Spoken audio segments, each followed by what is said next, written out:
September the 11th, 1952, morning. Cast of characters, 5 to close the files with. One Latin American to be known as Cholo Martinez, wanted by local and federal agents on both sides of the international border, from the Gulf of California to the Rio Grande. One neurotic mother, one very tired stepfather, and one 19-year-old girl whom we shall call Cassandra Leigh. An arrested narcotic case with an 18-month history of heroin addiction. And one police officer, myself, Lieutenant David Jason, City Police Department, Narcotics Division.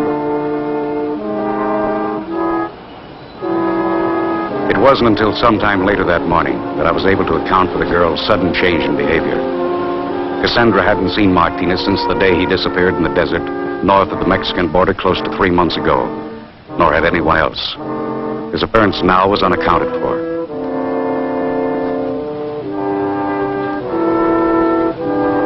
Why Martinez did show at this particular time and place, only he or perhaps the girl could say, or any other pair of young addicts who had experienced what these two had in recent months.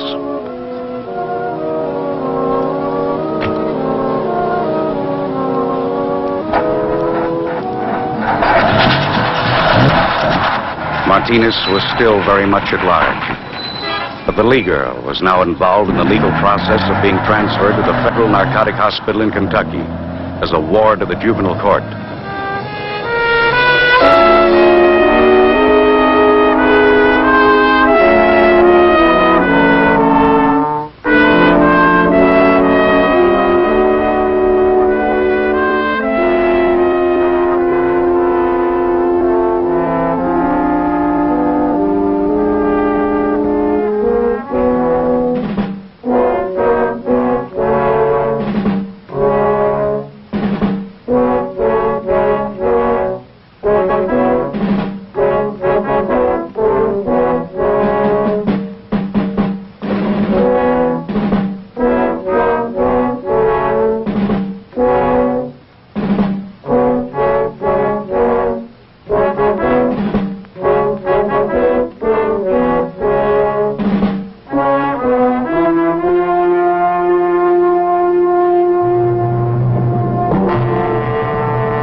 I'd been on Cassandra's case from the very beginning. It didn't take too much imagination to figure out who it might be that was tailing us to the station.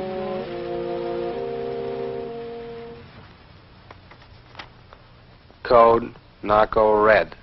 Miguel Martinez, alias Choro, 5'7", 140, of Mexican origin. 37 Ford sedan, south on 42nd Street. Destination Southern Pacific Station. Approach with caution, you may be armed. Total Red, Miguel Martinez, alias Choro, 5'7", 140, of Mexican. Under the circumstances, there was some question as to whether Cassandra would try to make a move to alert Martinez. So I kept her close to me. She now had sufficient reason to hate Martinez, but I still couldn't be sure of what she might do if he got close to us again. Addicts have a strange code of ethics.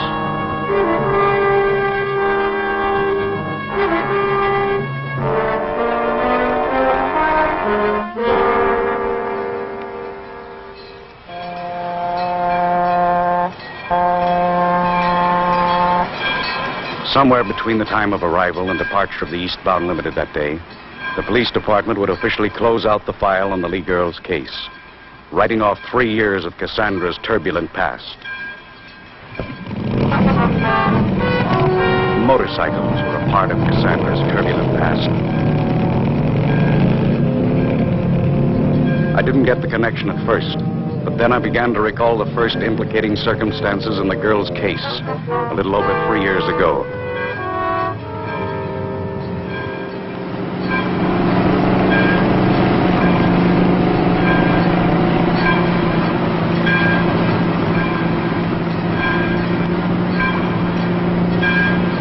It began in the summer of 1949, several weeks before school started.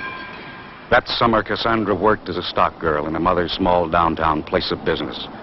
Across the alley, there was a motorcycle repair shop. It was here that Cassandra first became acquainted with Russell Packard and his motorcycle pals. A fast bunch of kids, all suffering in various degrees from the same kind of emotional insecurity that Cassandra had been afflicted with during a lifetime of being bounced from the knee of one stepfather to another by a much-married mother. Mrs. Leigh's lack of sympathy for the problems of the teenage personality, coupled with the frustration of knowing that she had somehow failed Cassandra as a mother, fomented emotional situations between mother and daughter that played havoc with the emotional stability of both.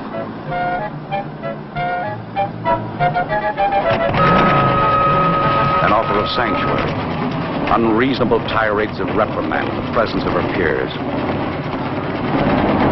a spur-of-the-moment decision, the beginning of a dangerous gang association.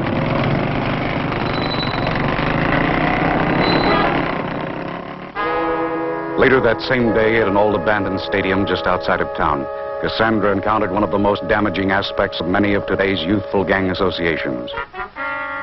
Reefers, marijuana, one of the lesser narcotics whose use often constitutes the first faltering step toward addiction to the harder drugs.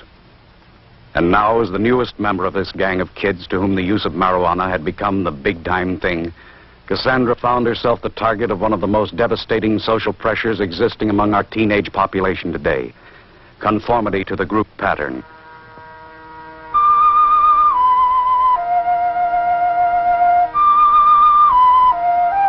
Passing up the reefer meant passing up the gang's bid to really belong. Her refusal to conform would place her in the precarious social position of being with the group, yet outside of its circle of confidence. During her next few weeks with the gang, Cassandra was more or less regarded with suspicion and subjected to subtle ridicule. But she managed to hang on by sticking close to Packard. She rode with the gang, but always somewhat apart from the group, having as yet failed to gain their confidence.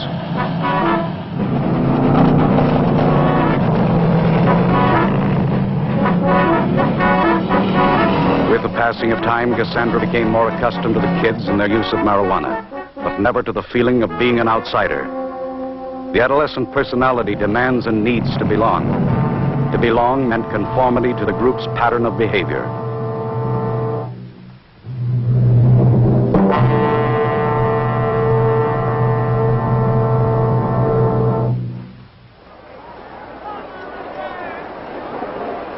By the end of the following school year, Cassandra's personality had undergone a gradual yet drastic change. She'd become irritable, reticent, and pointedly antisocial. Old friends that she'd once palled with at school now made a practice of going out of their way to avoid her. That is, all but one, a kid by the name of Johnny Adams, the boy who was always seen waiting to take Cassandra home each day after school. Johnny was the fall guy who refused to believe that she had somehow changed. But then, Johnny was perhaps the only person in Cassandra's young life who had a genuine regard and affection for the girl. So Johnny waited.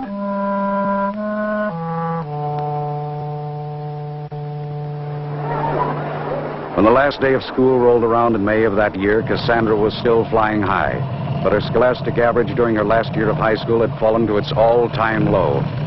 The possibility of college, which had once counted on heavily as an avenue of escape from home and family, was now completely out of the question.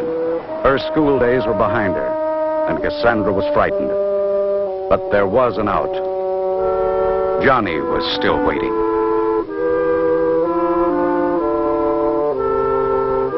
Long ago, Cassandra had learned that she could always run to Johnny when things closed in. But time was running out fast, and so was Johnny. Graduating from school with top honors, young Adams had a job with a future waiting for him. And with the blessing of both families, Cassandra's in particular, Johnny had never made a secret of the fact that he wanted Cassandra to someday be a part of that future. Cassandra's situation called the play. She was now determined that that certain someday should be soon, and June was just around the corner.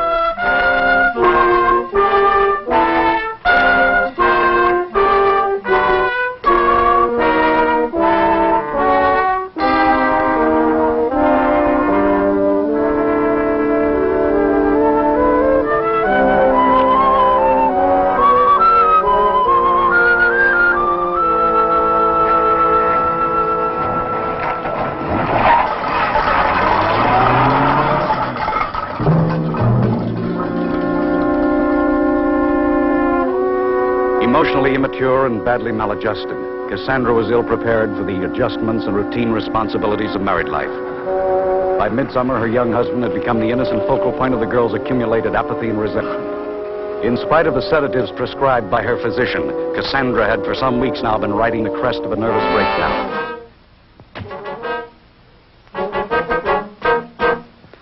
Aware only of the fact that recently his young bride had not been well, Johnny had little insight as to the emotional nature and background of her condition, and with the passing of time was finding it increasingly difficult to account for her frequent displays of mood and temper.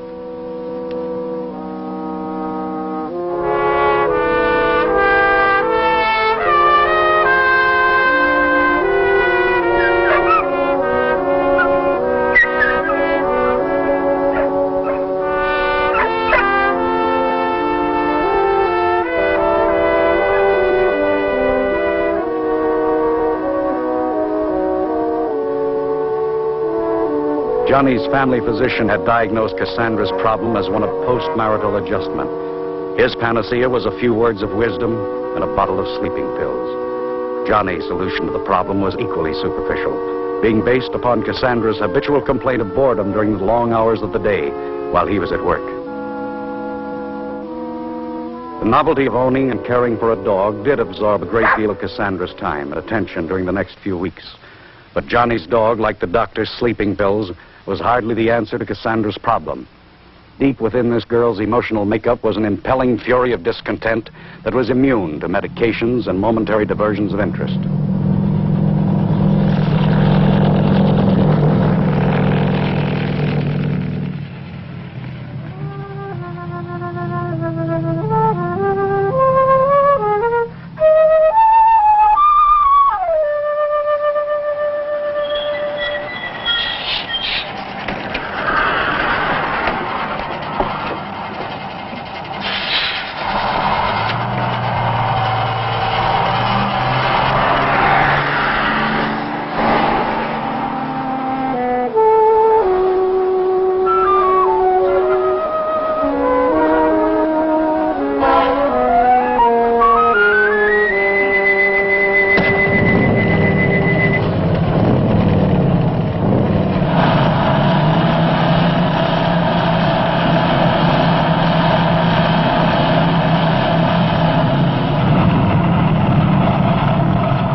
period of less than 2 months, Cassandra had kicked over the traces and pulled all stops.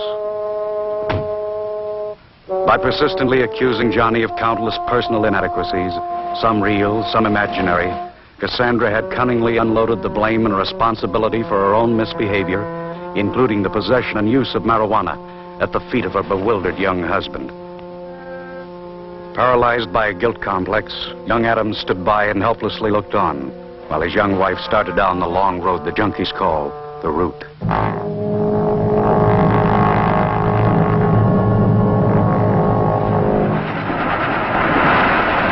Johnny's employer was the first to notice the change that had come over young Adams.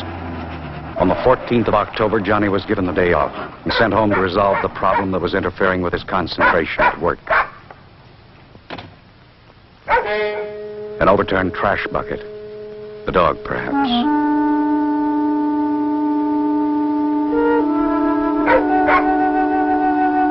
In among the tin cans and food cartons, Johnny found half a dozen or more small bottles of a type commonly used by druggists when filling prescriptions. Seconal, sleeping pills. And this was the dreamer. The junkies call them goofballs, and Cassandra was about as goofed up on Seconal as the physical limitations of the human body can stand. Young Adams knew that Cassandra had been issued a prescription for sleeping pills on several occasions, but he became alarmed when he noticed that the issue dates on the labels of 6 of the bottles were all within a period of less than 1 week. It was apparent that Cassandra had now added forgery to a fast-growing list of indiscretions and misdemeanors. He was even now trying to top that list with suicide. There was another bottle of Seconal hidden behind the incinerator.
Booked on a 502, resulting from intoxication created by stimulants of an undetermined origin, Cassandra was held for a short period of observation in the police ward of City Hospital. When medical investigation proved inconclusive, she was then released into the custody of her husband and parents.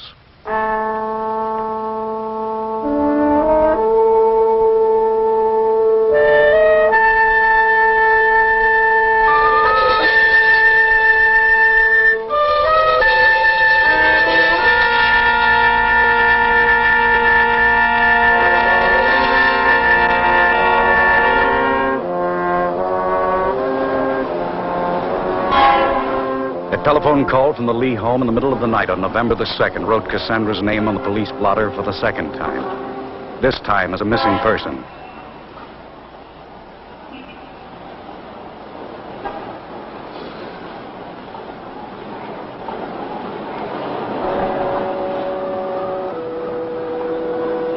In the meantime, the name of Russell Packard had come to our attention as a suspect in a small-time dope ring. The organization was thought to be operating out of the east end of town. via motorcycle messenger service a la Packard. When we learned of Cassandra's connection with Packard, we tracked the girl down and put a close tail on her. From then on, Cassandra was officially my problem.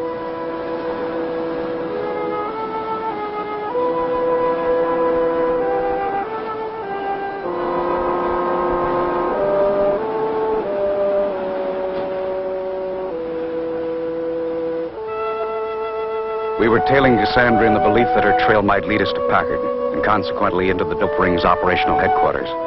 By late afternoon, it began to look as though our hunch might pay off. She was blazing a trail right into the east end of town.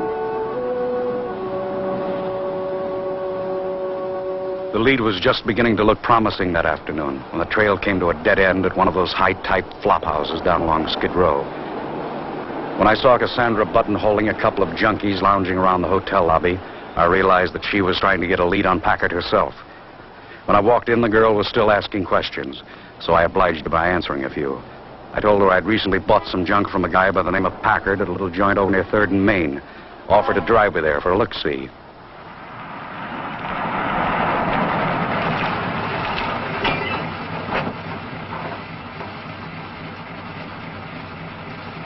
Packard, of course, wasn't there. But the fake lead I'd thrown Cassandra's way bought me into her confidence. When she got back into the car, she told me she had a couple of hunches she'd like to run down. Wondered if I'd mind driving her around a couple of other places. These other places she had in mind were some of the sleaziest joints in town. When she came out of the one they called the Club Cabaret, I could tell by the expression on her face that she'd gotten the word from someone. The word took us into the old warehouse district down by the river, a section of town where the cops like to walk their beats in pairs.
By the end of the week, Cassandra had turned up as a car hop in a drive-in on the west side of town.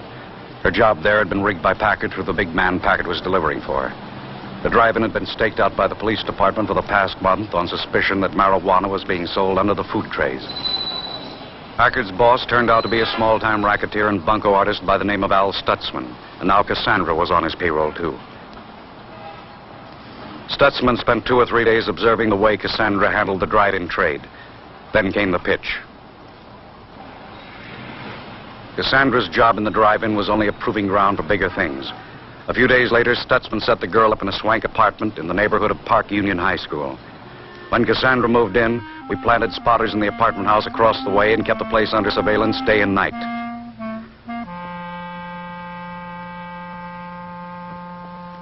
Cassandra had been recruited by Stutzman to expand his traffic in marijuana.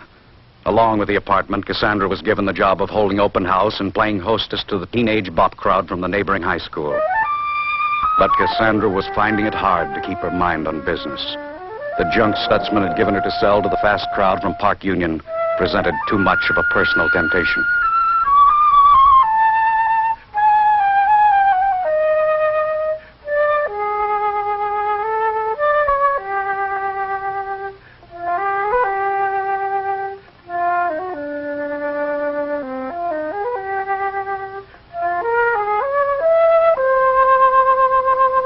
Cassandra's weakness for the merchandise she was given to retail periodically put the skids under Stutzman's caper at the apartment house. But in between the girl's recurrent breakdowns, business was carried on as usual.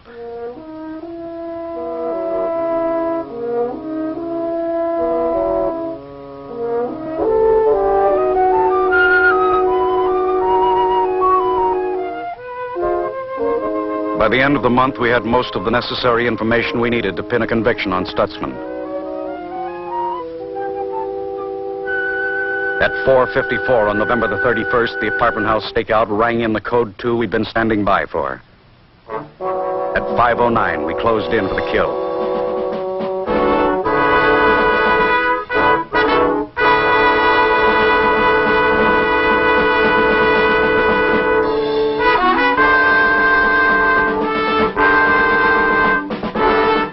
The raid on Cassandra's tea party miscarried. The minute we hit the front door, someone in the kitchen flipped the switch on the garbage disposal unit, pulverizing the critical evidence we needed for a conviction. We'd fumbled badly, but we hadn't lost the game yet. We still had Cassandra. If she were handled the right way, the Leigh girl was a possible for state's evidence against Stutzman.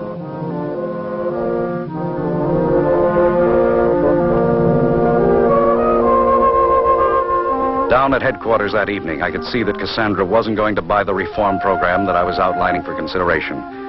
She knew the evidence we had implicating her was, for the most part, circumstantial. But, on the other hand, the girl was smart enough to realize that what little we did have was just enough to make things uncomfortable. She finally expressed a certain willingness to cooperate.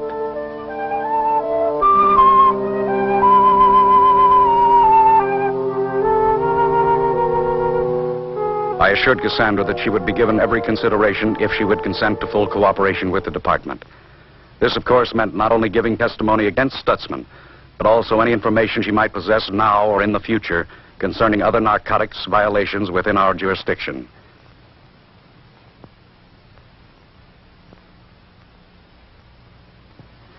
Cassandra wasn't fooling anyone but herself.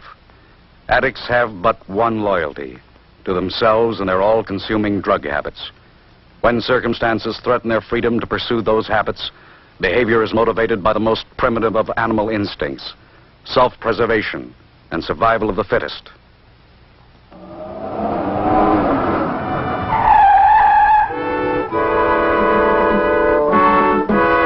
The rest of Cassandra's cooperation with the department amounted to an occasional tip-off leading to the arrest of several teenage gangs around town that were still playing the dangerous game.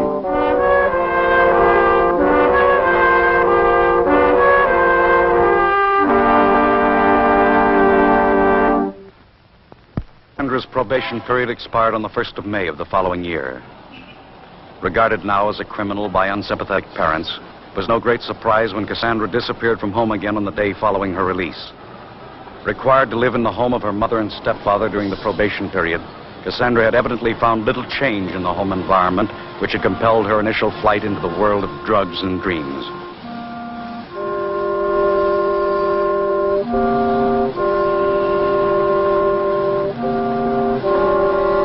It was sometime during that first week in May that Cassandra's path crossed that of a young woman paying the highest possible tariff in terms of the narcotic route of escape, the heroin addict, suffering from the preliminary symptoms of narcotic withdrawal.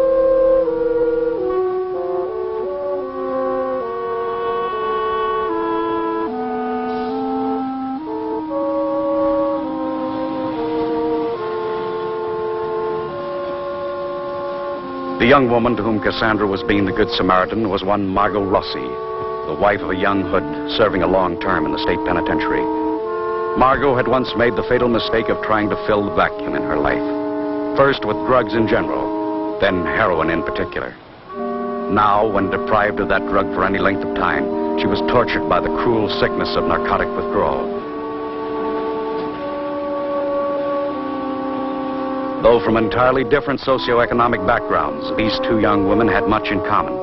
And built upon this common ground was the beginning of a new and dangerous association.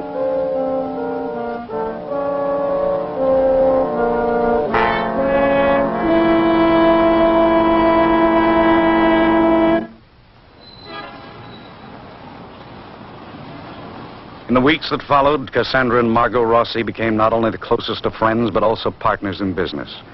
Margot had resorted to devious means of supporting her expensive drug habit. One of these had been the retailing of marijuana on street corners for a pandering dope merchant by the name of Sven Bergman, the pusher on whom Margot had become dependent for her supply of heroin. With Cassandra's encouragement, however, Margot had broken with Bergman, and the two girls were now in business for themselves.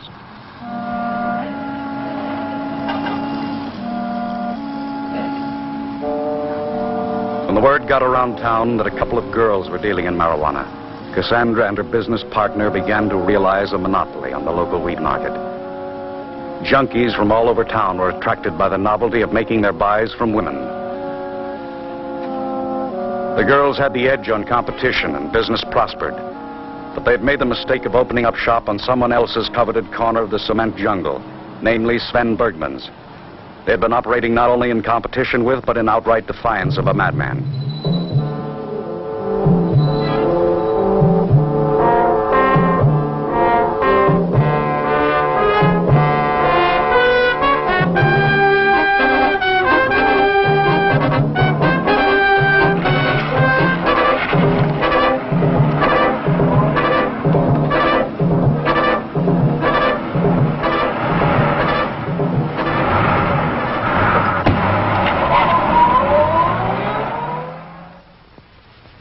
For any young addict to have known this man was to become his slave, and Margot Rossi had been one of his so-called employees. Reforging the shackles and shortening the chain on one of his renegade slave employees was simply a matter of increasing the mainline jolt of heroin, thereby increasing the slave's dependency upon the master and his supply of the drug. Cassandra had encouraged Margot to break with Bergman, but Margot, unfortunately, had neglected to inform her young friend of the sinister circumstances involving her relationship with her would-be ex-employer.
Months later, Cassandra was found in a back alleyway just off Main Street, ironically in much the same condition as that in which she had once found Margot Rossi. Picked up by an officer from the narcotics detail and taken to the county hospital, her condition was diagnosed as acute narcotic withdrawal symptoms. Due to a lack of adequate facilities for handling addiction cases, Cassandra was here committed to the ward assigned to the mentally ill.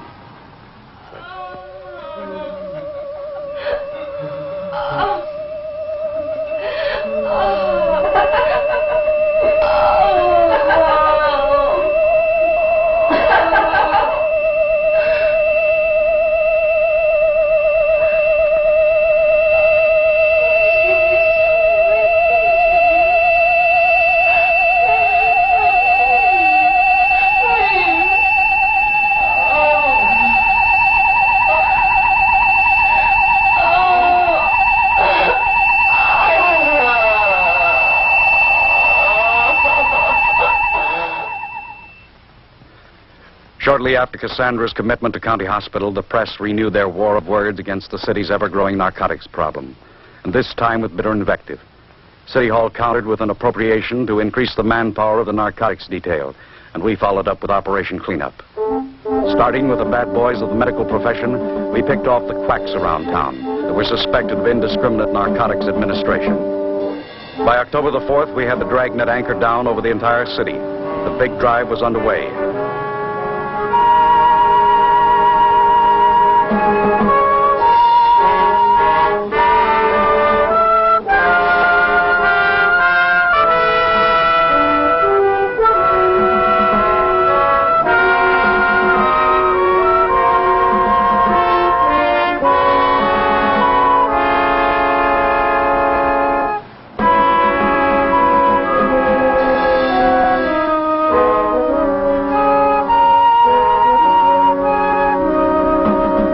Clean sweep all the way down to the bottom of the barrel. But it wasn't the pure and simple case of cops and robbers that it appeared to be on the surface.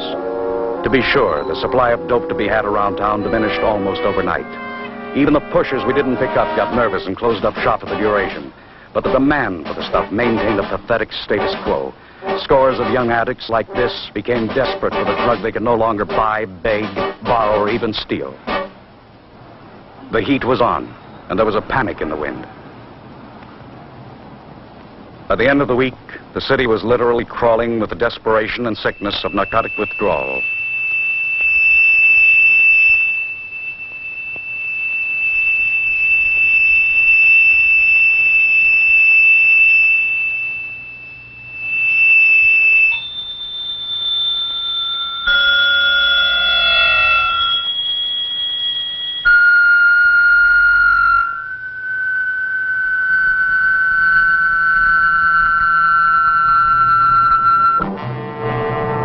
Some we found dead.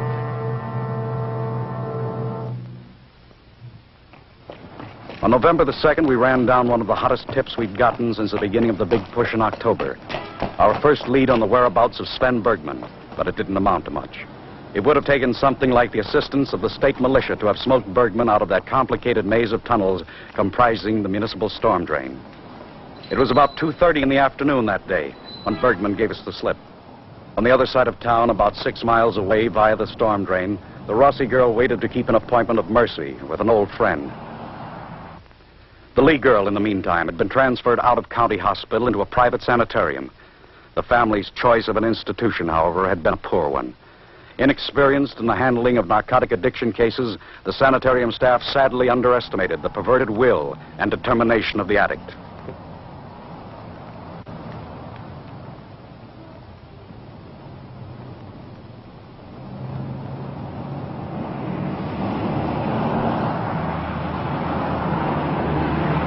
Since Cassandra's release from County Hospital in October, Margot had been putting the bite on Bergman for some $40-odd worth of heroin a day that was being smuggled into Cassandra at the sanitarium.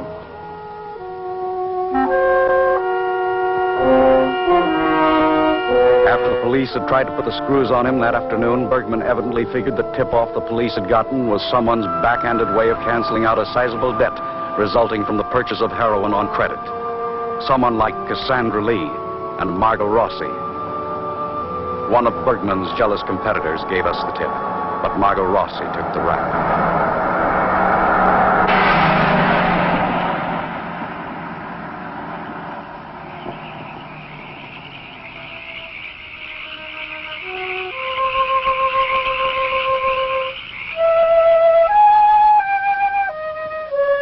When Margot was found murdered, Cassandra's parents lost little time removing their daughter from the local scene.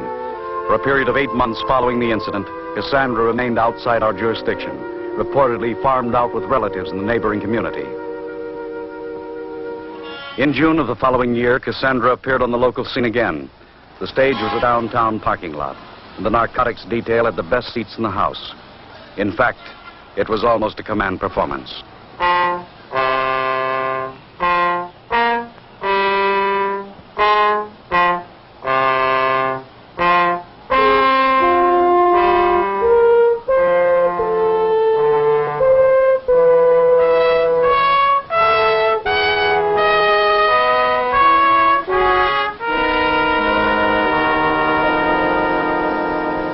When Cassandra was hustled out of town by her parents in November, the girl was still a confirmed heroin addict, haunted by the incessant demands of her drug. Her search for heroin on the back streets of a new locale led her into the dangerous company of one Cholo Martinez, and consequently into the middle of what we believe to be an international car theft and smuggling operation. For the past 3 months, we'd been quietly observing the operation while systematically eliminating its stateside membership one at a time. Martinez, the ringleader, and his amigo Jimmy Sanchez were the only two left in circulation north of the Mexican border.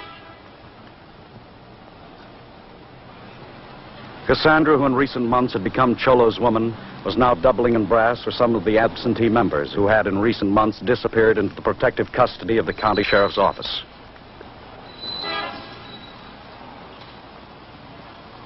After 3 months of legalized kidnapping, we'd finally succeeded in forcing Cholo's hand. He and Sanchez were trying to pull a job by themselves. To this very end, we had carefully deprived Martinez of his organization of addicts and thieves. With only a skeleton crew now, composed of Cassandra, who at the moment was doing a masterful job of distracting the parking lot attendant, and Jimmy Sanchez, a mental defective, it was almost certain that Martinez would take the stolen car directly to the rendezvous point on the Mexican border, where it would then be sold in exchange for wholesale quantities of heroin.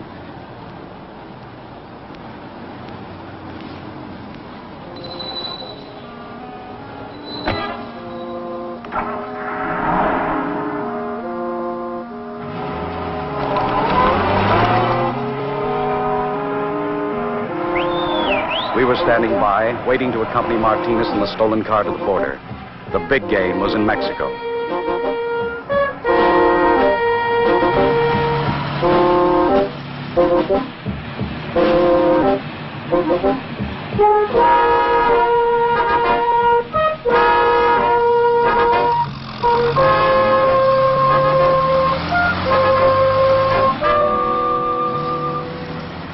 "11 hours later, Martinez, Cassandra Leigh, and Jimmy Sanchez were racing across the open country north of the Mexican border, headlong into the final phase of our setup.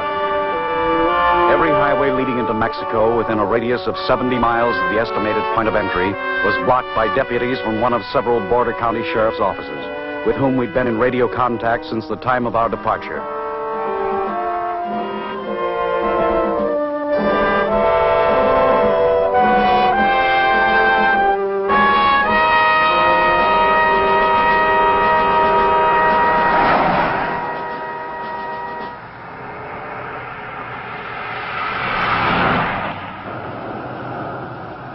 Estimating the mileage from his last stop for gasoline, we knew that Martinez would have to make one more stop to refuel before crossing into Mexico.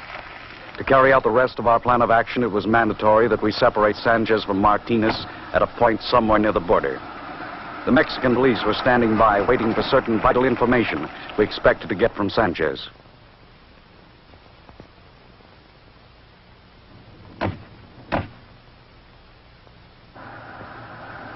Cassandra hadn't seen my happy face for more than 8 months. It was quite a shock.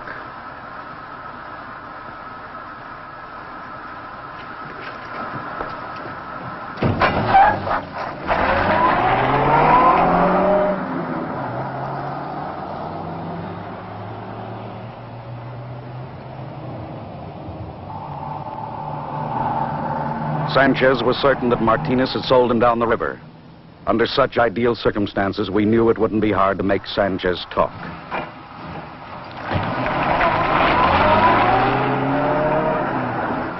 When Martinez and Cassandra turned off the main highway onto one of the old dirt-blackened roads leading into Mexico, we checked their point of departure on the map and made a beeline to the key roadblock, only minutes away.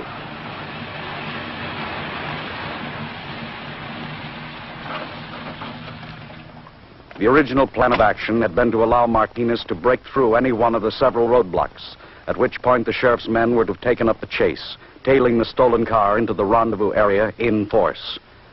But Martinez had decided to make it into Mexico the hard way, across some 70 miles of open desert. In the meantime, Sanchez had given us all the information the Mexican police would need to bottle up the works in Mexico. The rest of the show was now up to the men from the sheriff's office.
While the men from the sheriff's office closed in on the old wagon road from the east and west, deploying themselves in small patrols at key positions along the road from the border north, we backtracked a few miles to the point where Martinez had left the main highway and worked our way south along the same route, closing in from behind.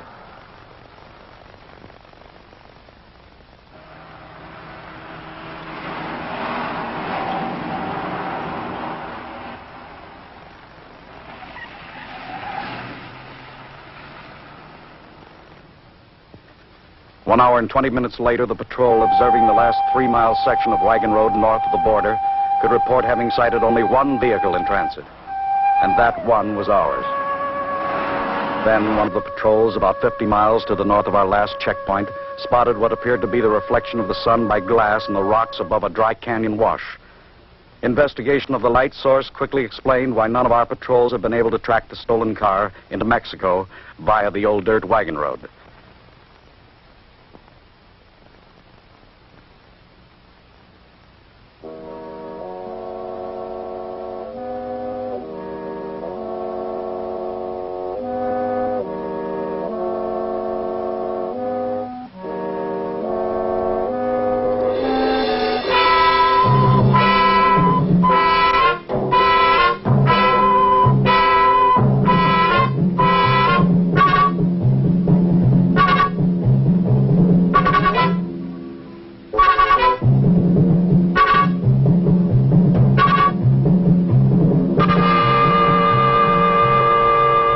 In the panic of escape, Martinez had momentarily forgotten that both he and the Leigh girl were slaves to a needle. In the glove compartment of the stolen car, I found a brown paper bag containing the evidence of this potentially fatal oversight. A bent spoon, hypodermic needle, and more than a dozen bindles of heroin. Exhibit A, the oracle of impending tragedy. The temperature in the desert out there was pushing upwards of 107 degrees in the shade. The nearest watering spot, 30 miles away.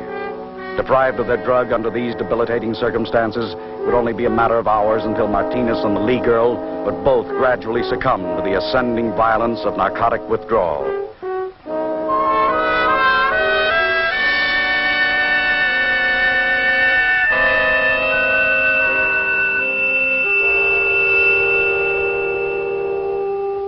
On the morning of the following day, we found ourselves confronted with the problem of too much desert and too little time.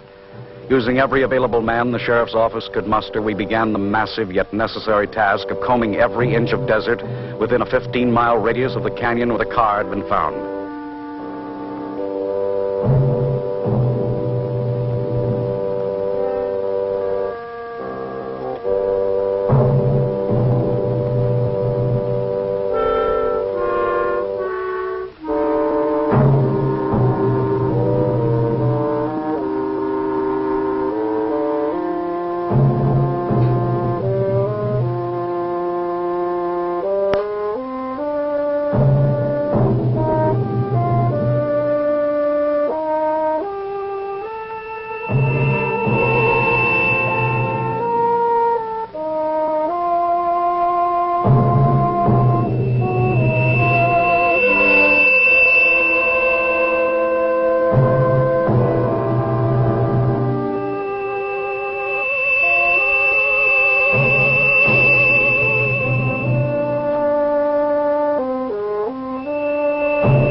of war to the juvenile court, Cassandra was now en route to the Federal Narcotic Hospital, there to undergo an extensive period of physical and psychological treatment for drug addiction.